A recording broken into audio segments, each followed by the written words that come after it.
The Sinking City 2 tries to combine Lovecraftian and sanity-driving plots with the ripping and tearing of action horror. But unfortunately, the combat and general gameplay feels a little bit more sunken than I think was originally intended. Before we begin the review, the Sinking City 2 footage you're seeing is being played on highest combat difficulty and highest puzzle difficulty. Combat difficulty affects how much health enemies have as well as how much damage they do to you. And I would highly suggest that if you value your own sanity, don't play on highest difficulty. While puzzle difficulty just affects them giving you hints and clues for it, but does not change the arrangement of them at any time. Our story is that 3 months ago we decided to conduct the dreaming ritual with the love of our life, and in doing so basically doomed the city to an ever-rising tide of Lovecraftian horrors, death worms, and other strange things. Now, to save our love and maybe save the world, we are going to have to do a lot of shooting 1920s style. The environmental design and the aesthetics are really nice. Everything has that kind of things have gone to hell and they ain't coming back kind of vibe to it. Our gameplay here is definitely going for kind of the Dead Space, almost like Dead Space Resident Evil 4 style of action horror. It is third person over the shoulder. You have a melee and your generic stomp attack, and the stomp is quite important that I'll come back to in a second. Our level design is essentially a mix of linear areas with kind of exploring more of an open part, at least for the first act. Each major area is going to be a linear set piece, complete with a lot of monster closets that, don't worry, we'll get to that in a second. The gunplay here is okay. Similar to that of Dead Space, enemies have weak points. This time they start kind of glowing and kind of pulsating in random parts. Shoot that part to do more damage. When enemy is on the ground, you want to stomp on them as hard as you can in order to finish them off. Not only does this save the very needed ammo, but you're trying to kill the worms, aka the slither.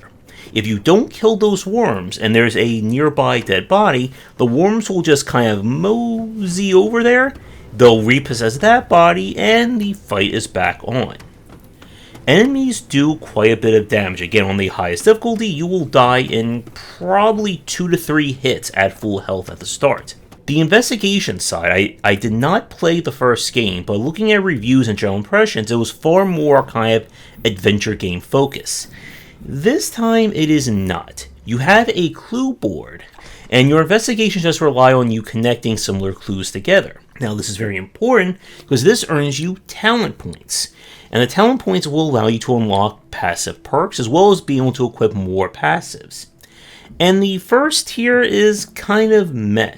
I went with the you do more melee damage when your lights are off power, which seemed to matter with at least finishing them off on the ground. The adventure style puzzles again follow more in line with survival horror. There's a locked door, you need to find a key. There are clues. And the game does have some very nifty optional puzzles that can lead to you getting some of the more important resources and upgrades. Upgrades are very important. You have those that will mod your weapons and inventory, because you will be inventory starved a lot in this game. You need to carry your basic items, your important key items, ammo of course, and there's a crafting system that revolves around you collecting 4 different crafting ingredients. They will allow you to craft healing and bullets. One of the most important items you get grants you an extra life, and this is going to be very important on the higher difficulties considering how fast enemies will kill you. And that goes with the game's focus on combat and where things tend to sink a little bit for me.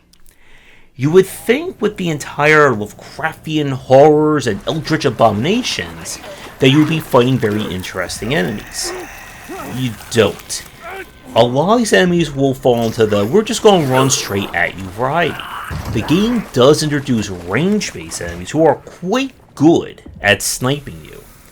And it's just more about them being more of an ammo sink rather than being an interesting fight. And the game falls too much into the, okay, here's a big room. There's a bunch of corpses on the ground that you didn't kill. They're not going to come back to life and kill you. Oh wait, yes they are, now you're surrounded. And it does this constantly. This is a very trigger-focused action horror game, where a lot of the challenge and understanding how things work on the higher difficulties will devolve into you knowing, okay, what order do I need to find clues, collect keys, and go into areas? Because every time you do anything of note, the game's going to spawn an enemy or 2 or 5 to fight you. And it does this quite often. And on the higher difficulties, you just literally don't have enough ammo, whether by finding or crafting, to kill them all. And you are going to have to run a lot. The game pulls the kind of similar consumable boxes that you open up to get a random item out of Dead Space. But where Dead Space would make sure that it would only generate ammo for the weapons you have on hand. So it allowed players who are only using 1 or 2 weapons to get the ammo for the weapons they liked. Here, it's completely random. So, when I'm only using my pistol and shotgun and could desperately use pistol and shotgun ammo, the game was dropping the Tommy gun ammo, which was safely stored in my stash way back at home base. And again, given how frequent enemy attacks are, you need that ammo. And I would highly suggest that you just try and craft as much ammo as you can whenever you want, so that you have that available. Once you get the shotgun and have access to 2 weapons, it does become a little bit easier, provided again you get the ammo for it. But the footage that you've been seeing throughout this video so far is focused on the first act. After we're done with the stream, I played about another hour and a half or 2, and made it into the second act of the game. And still running into the same thing. Lots and lots of monsters spawning. If you really love the monster closet spam of Doom 3, I think you're going to enjoy the Sunken City 2. The first act ends with a kind of frustrating arena battle where you have enemies endlessly spawning while you're trying to hit switches. And the only saving grace was that the consumable pickup boxes were respawning or regenerating their items. If I didn't have that, it would have been impossible. At the end of the day, the Sunken City 2 is not bad by any stretch. Everything feels competent. The guns work, enemies are dangerous to fight, but I was just starting to get bored at the end of it. That by the umpteenth time that here's a long hallway, there's dead bodies, there's an item at the end of it, I'm sure nothing will, oh, here they are again to try and fight me. And the only difficulty that I had again was the fact that I just didn't have ammo for my guns. And once again, you know where you can run and when you need to fight, it just kind of breaks the game in two. And what's very annoying is that there are several cases where you have these set piece triggers. You pick up an important item, you throw an important switch, whatever. If you don't collect all the clues or you didn't see everything before you did that trigger, it becomes impossible to do that. Because once those enemies spawn, they start chasing, you need to get the hell out of Dodge. And unlike Resident Evil that would despawn the enemies once you're done with a set piece, you completely finish it, no, they hang around here. So if you try to come back, let's say an hour later before you finish the act, nope, those 15 enemies are still looking for you. And I hope you solve all that ammo. But at the end of my play of this game, I wasn't being scared out of my mind or losing my mind. I was unfortunately just bored out of my mind. So with that, The Sinking City 2 was played with a press key provided by the publisher. If you did play this one, or played the first one, I'm curious what you thought of it.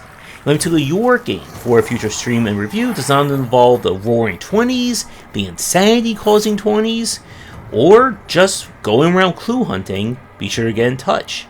With that, come back for more discussions on game design and indie games coming soon. Thanks for watching, and a special thank you to our Patreon supporters. If you enjoyed the video, do the YouTubing stuff, be sure to visit our Discord and Patreon, and if you're interested in more of my thoughts on design, check out my game design books.